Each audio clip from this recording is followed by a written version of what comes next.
Hi friends, once again welcome to my YouTube channel Comet World. जैसे कि आप देख रहे हैं कि अभी मेरे चैनल पर एक सीरीज चल रहा है मैथमेटिक्स का टॉप 10 मोस्ट इंपॉर्टेंट क्वेश्चन के सीरीज है ये।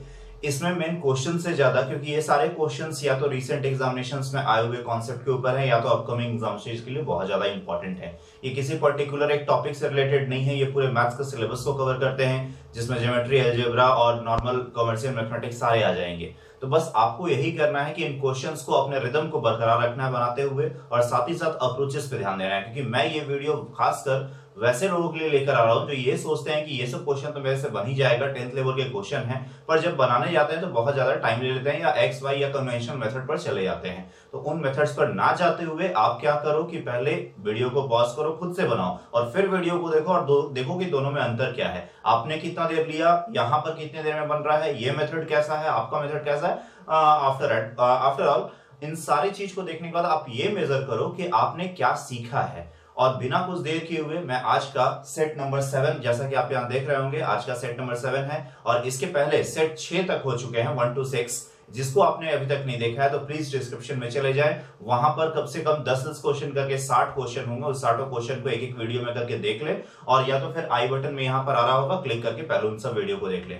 आज का स्टार्ट करते हैं सेट नंबर 7, क्वेश्चन नंबर 1। ये रहा आपके स्क्रीन पर। पहले आप वीडियो को पॉज करोगे, फिर खुद से बनाने की कोशिश करोगे और बताना कि आपने जो बनाया है उसमें कितना देर लगा है। और अच्छा लगे तो प्लीज लाइक भी करना, क्योंकि बहुत लोग इतने मेहनत मेरे करने के बावजूद वीडियो को लाइक नहीं करते, तो प्लीज वीडियो को लाइक कीजिए।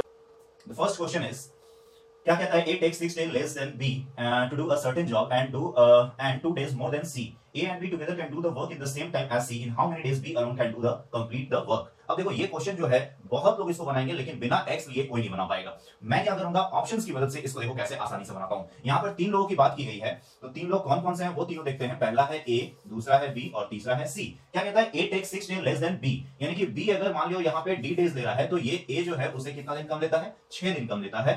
And 2 days more than C, और ये 2 दिन ज्यादा लेता है, यानी कि ये 2 दिन ज्यादा लेता है C से। तो ऑब्वियस सी बात है, माइनस है तो ये -8 हो जाएगा, क्योंकि माइनस की बात हो रही है। तो ये डेटा हमने निकाल लिया कि C इतने दिन में काम करता है, B इतने दिन में काम करता है और A इतने दिन में काम करता है। कहता है इन द सेम टाइम, मतलब A and B together can do the work in the same time. A और B सेम टाइम में काम को करते हैं, तो A और B सेम टाइम में काम को करते हैं, तो यहां पर हमको टोटल वर्क पता होना चाहिए था, तब हम यूं करके कुछ बनाया करते थे, याद होगा आप लोगों को। तो सेम टाइम में काम करने का मतलब यहां पर निकालना पड़ेगा उसका वैल्यू कि A और B दोनों का मिलाकर जो टाइम होगा वो टाइम किसके इक्वल होना चाहिए, C के। तो in how many days B alone can do the complete the work. तो हमारे पास यहां जो ऑप्शन दिया हुआ है ये किसका कंप्लीट वर्क दिया हुआ है, ये B का कंप्लीट वर्क दिया हुआ है, यानी D का वैल्यू दिया हुआ है। तो हम इसी वैल्यूज को लेकर चलते हैं। अब देखो मैं 2 वैल्यू लेकर बताता हूं। सबसे पहले ऑप्शन डी से ही लेता हूं। अगर मैं यहां पे 16 लेता हूं तो ये 16 - 6 यहां कितना हो जाएगा, 10, और 16 - 8 यहां पर कितना हो जाएगा, 8। अब 10, 16 और 8 का अगर एलसीएम लेता हूं तो यहां पर कितना आ जाएगा, तो यहां पर आ जाएगा आपका 160 सपोज दैट, और ये हो जाएगा 16 टाइम्स, ये हो जाएगा आपका 10 टाइम्स और ये हो जाएगा आपका 20 टाइम्स। क्या देखो, तो ये दोनों का मिलाकर ये आ रहा है, कभी नहीं आएगा। फिर हम चलते हैं, यानी कि ऑप्शन डी होगा नहीं, ऑप्शन सी के पास चलते हैं। अगर 12 है तो यहां ये 12, डी का वैल्यू मैंने क्या लिया 12, क्योंकि ये डी का काम कह रहा है। 12 - 8 वैल्यू का यहां पर क्या होगा 4, और 12 - 6 लूंगा यहां पर क्या होगा 6। टोटल वर्क मैं यहां से निकाल लेता हूं 12, तो 6 2 या 12 और 12 1 जा 12 और 4 3 या 12। देखो तो यहां पर A और B का टोटल मिलाकर C के इक्वल आया, जो कि क्वेश्चन भी कह रहा था A and B together can do the work in the same time in C। तो यस ये आ गया, यानी ये किसको लेने पर आया, B का वैल्यू मैंने क्या लिया 12। That is why the question क्या पूछ रहा है, B alone can do the complete the work, तो क्या आंसर हो जाएगा 12। तो देखो मैंने इस क्वेश्चन को without taking x, without x के फॉर्म में सॉल्व करते हुए मैंने ऑप्शंस की मदद से कैसे इसको बनाया। तो प्लीज इसी अप्रोच करना, क्योंकि बहुत लोग एग्जामिनेशंस में ऑप्शंस का इस्तेमाल नहीं करते हैं। और ये आप सोचो कि आखिर कोई भी ऐसा एग्जामिनेशन नहीं है, वनडे एग्जामिनेशंस, जहां पर आपको विदाउट ऑप्शंस क्वेश्चन दिए जाते हैं। तो प्लीज ऑप्शन का इस्तेमाल करना सीखो। चलते हैं क्वेश्चन नंबर 2 की ओर। आइए देखते हैं क्वेश्चन नंबर 2 क्या कहता है। क्वेश्चन नंबर 2 कहता है कि a man is walking at a speed of 10 km per hour. After every kilometer he takes rest of 5 minutes. How much time will it take to cover a distance of 5 km? तो ये तो बहुत अच्छा सा question है, मतलब verbal question है, एक तरह से रीजनिंग में भी आप इसको ले सकते हो। क्या कहता है कि कोई जो है वो 10 किलोमीटर पर आवर की स्पीड से चलता है, and after every kilometre he takes rest of 5 minute, और हर एक किलोमीटर के बाद वो 5 मिनट का विश्राम समय यानी रेस्ट टाइम लेता है। जैसे 1 किलोमीटर गया, थोड़ा देर 5 मिनट रुका, फिर 1 किलोमीटर गया 5 मिनट रुका, और उसके चलने की स्पीड क्या है 10 kilometre per hour. Then how much time will it take to cover a distance of 5 kilometre, तो 5 किलोमीटर में वो कितना लेगा। तो सिंपल सी बात है कि 5 किलोमीटर जाने में पहले 10 की स्पीड जाएगा, तो 5 किलोमीटर जाने में आधे घंटे का समय लेगा, और वो 4 बार रुका होगा। क्यों, क्योंकि जरा आप देख लो, ऐसे तो ये वर्बल क्वेश्चन है, डायरेक्ट हम बना सकते हैं इसको 15 मिनट करके बना सकते हैं, लेकिन यहां पर आप देखो कैसे बनाओगे। अगर ये टोटल 5 किलोमीटर का डिस्टेंस है, पहले किलोमीटर के बाद वो 5, दूसरे किलोमीटर के बाद 5 मिनट, तीसरे किलोमीटर के बाद और चौथे किलोमीटर के बाद, पांचवें के बाद वो नहीं रुकेगा, क्योंकि पांचवें के बाद वो कहां पहुंच जाएगा, डेस्टिनेशन पे पहुंच जाएगा। तो देखो 5 मिनट 5 मिनट 5 मिनट और 5 मिनट, 5 4 कितना हो गया 20 मिनट, मिनट, और 10 किलोमीटर पर आवर की स्पीड से 5 किलोमीटर जाने में उसको कितना लगा 30 मिनट, 30 और 20 कितना होता है 50 minute, that is the answer. तो ये एक तरह से रीजनिंग का भी क्वेश्चन है, बहुत ज्यादा मैथमेटिक्स इसमें नहीं आता है, जिसको प्रॉब्लम हो यहाँ पे समझ ले, क्योंकि 5 किलोमीटर के बाद वो नहीं रुकेगा। चलते हैं अगले क्वेश्चन नंबर 3 की ओर। चलिए देखते हैं थर्ड नंबर क्वेश्चन क्या कहता है, A, B and C can do a work in 6, 8 and 12 days respectively. Okay, doing that work together they get an amount of 1350. अब यहाँ पे देखो बहुत अच्छा क्वेश्चन है, ये वर्क एंड वेजेस का क्वेश्चन आ गया, क्योंकि यहाँ 6, 8 और 12 दिन में ये काम कर रहे हैं और उसके लिए उनको टोटल अमाउंट कितना मिल रहा है 1350। तो केवल एक कॉन्सेप्ट आपके दिमाग में होना चाहिए कि जो अमाउंट का डिवीजन होता है वो उनके एफिशिएंसी के हिसाब से होता है, तो जो उनका एफिशिएंसी होगा उसके हिसाब से अमाउंट का डिस्ट्रीब्यूशन होगा। तो एफिशिएंसी निकाल लेते हैं हम। कहता है A, B और C कितने कितने में 6, 8 और 12 डेज में किसी काम को कंप्लीट करते हैं। तो टोटल एलसीएम हम यहाँ कितना ले लेते हैं 24। तो ये 6 4 24, 8 3 24 and 12 2 These are called the efficiencies of A, B and C, यानी A, B, C के काम करने की क्षमता है कि वो एक दिन में कितना यूनिट काम करेंगे। ये एक दिन में 4 यूनिट काम करेगा, ये एक दिन में 3 यूनिट और ये एक दिन में 2 यूनिट, और पैसे का डिस्ट्रीब्यूशन उनके पर डे यूनिट वर्क से ही निकाला जाता है, दैट इज एफिशिएंसी से। तो उनको टोटल कितना मिल रहा है 1350। तो देखो अब इसको निकालेंगे कैसे, तो हमको 3 अमाउंट देना है। किसको देना है, यहाँ पर पूछ रहा है किसका है, B का पूछ रहा है, तो B को कितना देना है 3 अमाउंट देना है। आउट ऑफ टोटल कितना, तो 4 3 7 और 8 9 9 में से 3/9 निकाल लिया मैंने रेशियो इसकी एफिशिएंसी का, और इनटू टोटल अमाउंट क्या है 1350। अब आप इसको सॉल्व करोगे, आपका B का जो मिलने वाला पैसा है वो यहाँ पर आ जाएगा। आइए इसको सॉल्व कर लेते हैं। 9 9 और 9 4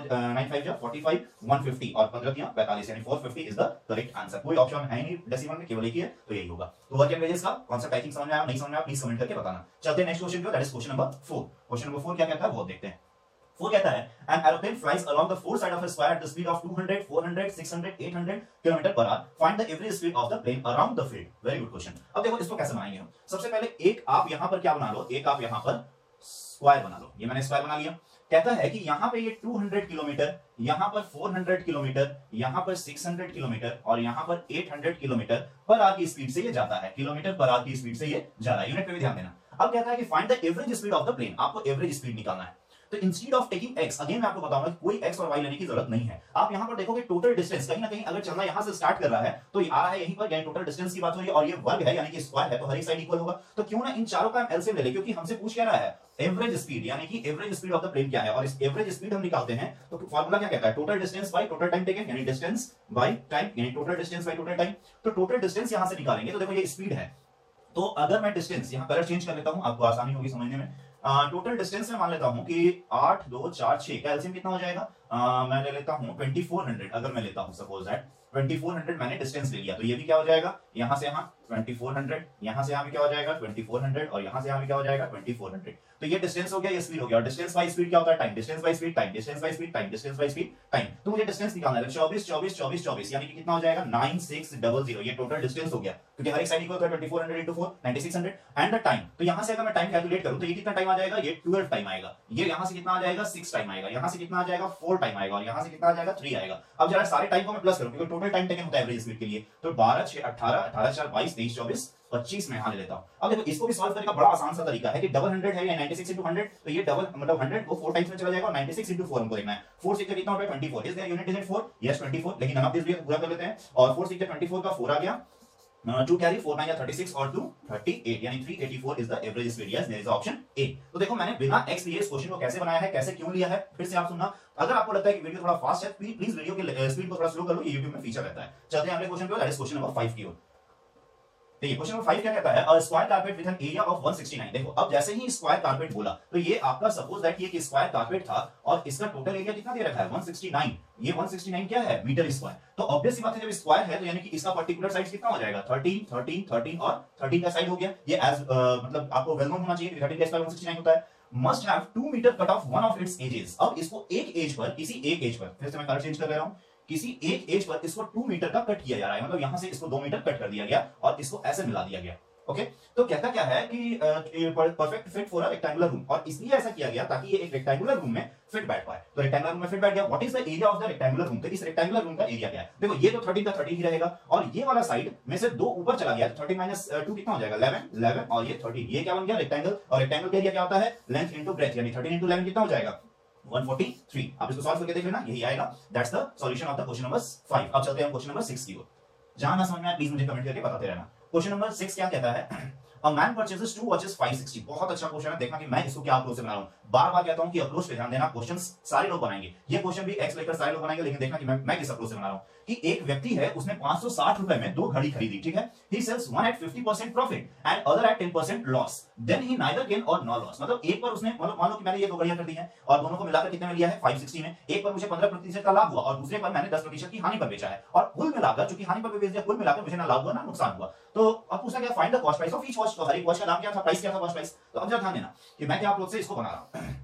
सबसे पहला चीज कि 50% तो मैंने 2 चीज लिया, तो सपोज दैट एक 100 में लिया और मैंने इसको 50% प्रॉफिट पर बेचा, यानी 150 में बेचा। ऐसा किया थोड़ी, यहां मुझे 15 रुपए का लाभ हो गया। अब कुल मुझे ना गेन करना है ना लॉस करना है, तो मुझे 15 रुपए से नुकसान भी करना पड़ेगा। तो किसका 10% लूं कि 15 हो जाएगा। तो 150 का 10% अगर मैं लेता हूं तो कितना आ जाएगा 15, और मुझे इसको बेचना पड़ेगा 15% लॉस, यानी 135 रुपए का। अब देखो कि मैंने टोटल अगर कहीं ना कहीं ये इसको खरीदा था, तो टोटल मैंने कितने में खरीदा था 350 में खरीदा था। लेकिन क्वेश्चन कहता है कि आपने 350 में नहीं, आपने कितने में खरीदा है 560 में। ये चीज को ध्यान दो कि यहां मैं फिर से बता रहा हूं कि मैंने टोटल 100 और 150 यानी टोटल कितने में खरीदा 350 में, जबकि क्वेश्चन कहता है कि नहीं आपने इसको दोनों कितने में खरीदा है 560 में। अब मुझे किसी एक का प्राइस निकाल लेना, यहां पर काम आ जाएगा। अब मैं क्या करता हूं, 115 का ही वैल्यू या फिर 100 का ही वैल्यू, कॉस्ट प्राइस, ये आपका क्या है कॉस्ट प्राइस है, और ये आपका क्या है सेलिंग प्राइस है। तो देखो कि टोटल यहां पे भी सॉरी 250 होगा ना, 100 250, और ये भी क्या हो जाएगा 250 हो जाएगा। यहां पे भी आप देखो तो 100 100, ये भी आपका टोटल क्या आ जाएगा 250, यानी कि नो प्रॉफिट और नो लॉस इस केस में हो रहा है। तो अब यहां 250 की वैल्यू 560 दी हुई है, तो मुझे निकालना है कॉस्ट प्राइस, दोनों का कॉस्ट प्राइस यहां पर दे रखा है।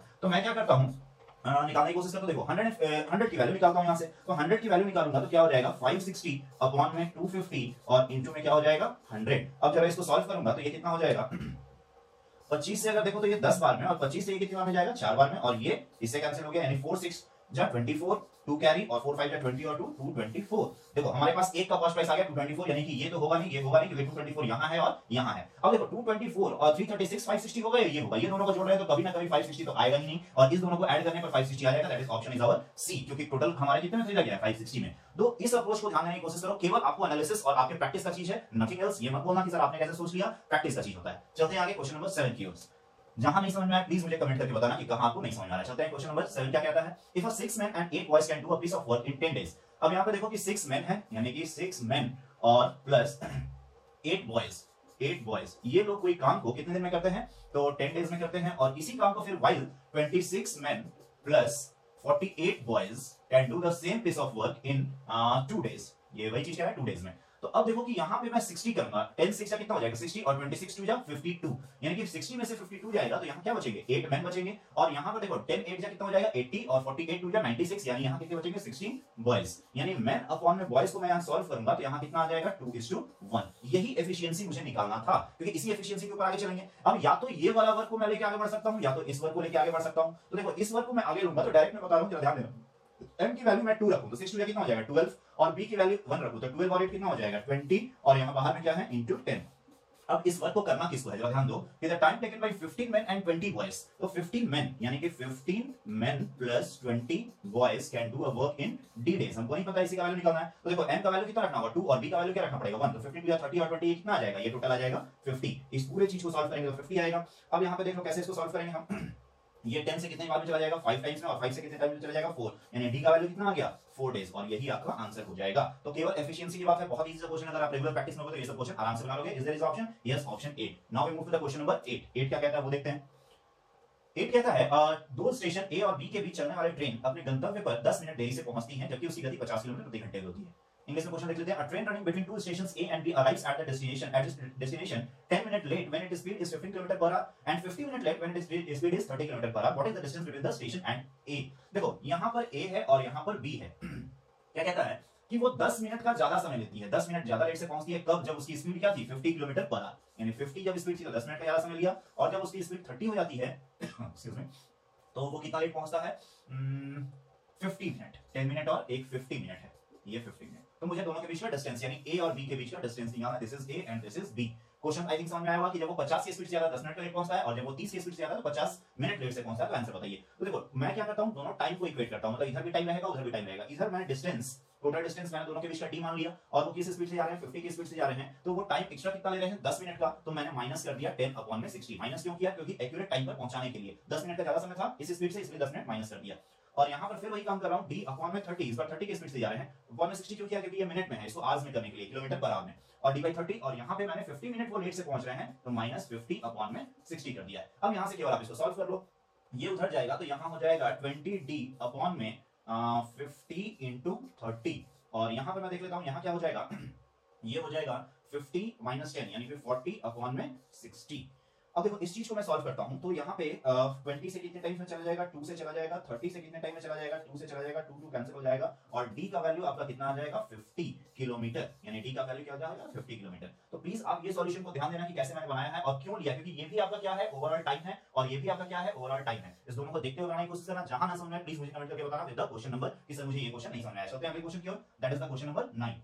ये क्या कहता है, एक आदमी 5 किलोमीटर प्रति घंटे की गति से चलता है और 10 किलोमीटर प्रति घंटे की गति से दौड़ता है। अब देखो बहुत इजी सा क्वेश्चन है ये कि वो चलने का स्पीड, वॉकिंग स्पीड उसका कितना है 5 किलोमीटर पर आवर और रनिंग स्पीड उसका कितना है 10 किलोमीटर पर आवर। अब कहता है कि टोटल उसको जाना कितना है 28 किलोमीटर की दूरी तय करने के लिए आदमी को कितने समय की आवश्यकता होगी, लेकिन कितना देर पैदल चलेगा, कितना देर दौड़ेगा। आगे क्वेश्चन देखते हैं, if he covers half of his journey walking and half of his journey running. देखो टोटल 28 का उसका है और आधा वो 14 जा रहा है पैदल और आधा 14 जा रहा है वो कैसे दौड़कर। तो जब वो दौड़कर जा रहा है देखो 5 किलोमीटर चलता है और 10 किलोमीटर दौड़ता है, मतलब कि वो जब चलता है तो 5 की स्पीड से और दौड़ता है तो 10 की स्पीड से। तो ये आपका क्या होगा distance by speed time, distance by speed time, दोनों टाइम को प्लस कर देंगे आंसर आ जाएगा। अब जरा ध्यान दो यहाँ पे कैसे करेंगे, ये 5 है तो इसको सॉल्व मत करने चले जाना, नहीं तो थोड़ा सा टफ हो जाएगा। इसको मैं 10 बनाने के लिए यहाँ मैं कलर चेंज करके आपको बताता हूँ कि क्यों मैं ऐसा कर रहा हूँ, कैलकुलेशन पे भी थोड़ा ध्यान दो। इसको मैं 10 कर दूंगा तो ये भी कितना हो जाएगा 28 और 10 होने से ये क्या हो जाएगा 2.8 और यहाँ क्या हो गया 1.4 और 8 4 12 और 2 1 3 1 4 4.2 आवर्स टोटल उसको टाइम लगेंगे। तो देखो विदाउट आप क्या किए काटे हुए, मतलब वैल्यू को यहाँ पे 5 से आराम से कट दिया था 7 टाइम्स में, लेकिन वो थोड़ा सा कॉम्प्लेक्स होता तो उससे अच्छा है कि मैं ऐसे बना दूं, तो ये टोटल कितना हो जाएगा 4.2 आवर्स। चलते हैं नेक्स्ट क्वेश्चन की ओर, that is the final question of the day, that is question number 10। अब 10 क्या कहता है वो चीज जरा देख लो सॉरी हाँ this is the question number. यहाँ क्या कहता है क्वेश्चन नंबर 10 कि द वैल्यू ऑफ 10 4 10 43 10 47 एंड 10 86 का वैल्यू क्या होगा। वी ऑल नो दैट चार वैल्यू हमको पता होता है कि tan theta into cot theta is equal to क्या होता है 1। पहला चीज आपको ये पता होना चाहिए और दूसरा चीज आपको पता होना चाहिए कि tan 90 minus theta is equal to क्या होता है cot थीटा। ये दो बेस आपको पता है तो आप इसको आराम से बना ले सकते हो। अब देखो यहाँ पर 90 माइनस थीटा मतलब दोनों का सम आपका कहीं ना कहीं आना चाहिए। देखो 4 को और 86 को अगर प्लस करोगे तो 90 आ जाएगा पहला वैल्यू, और दूसरा मैं कलर चेंज करके बता देता हूँ कि 43 को और 47 को भी ऐड करोगे ये दोनों को भी तो ये क्या आ जाएगा 90 और ये भी क्या आ रहा है 90। तो कहीं ना कहीं ये एक पेयर बनाया 10 इंटू cot का और ये भी एक पेयर बनाया 10 इंटू cot का, तो सारे प्रोडक्ट में है एक्सक्यूज मी, तो 1 इंटू 1 क्या हो जाएगा ओवरऑल आंसर 1। तो ये मैंने 10 क्वेश्चन बहुत ही अच्छे अच्छे क्वेश्चंस लिए थे जो सारे टॉपिक्स को मैथ से कवर कर रहे थे। बस आपसे यही रिक्वेस्ट है कि वीडियो को देखकर बिना लाइक किए इस बटन को मत जाना, और कोई भी प्रॉब्लम हो जैसे लास्ट वीडियो में आपको साउंड का प्रॉब्लम आया था मैंने उसको फिक्स कर दिया, वो टेक्निकल इशू के कारण आ गया था। तो आप प्लीज वीडियो को लाइक करो, कमेंट करो, और ज्यादा से ज्यादा कंपटीशन की तैयारी कर रहे हैं, अपने एप्टीट्यूड सेक्शन को स्ट्रांग करना चाहते हैं, भले ही वो कितने भी तेज हो लेकिन अप्रोचेस को यहां ध्यान दें कि कैसे बनाते हैं। That's it for today, thank you.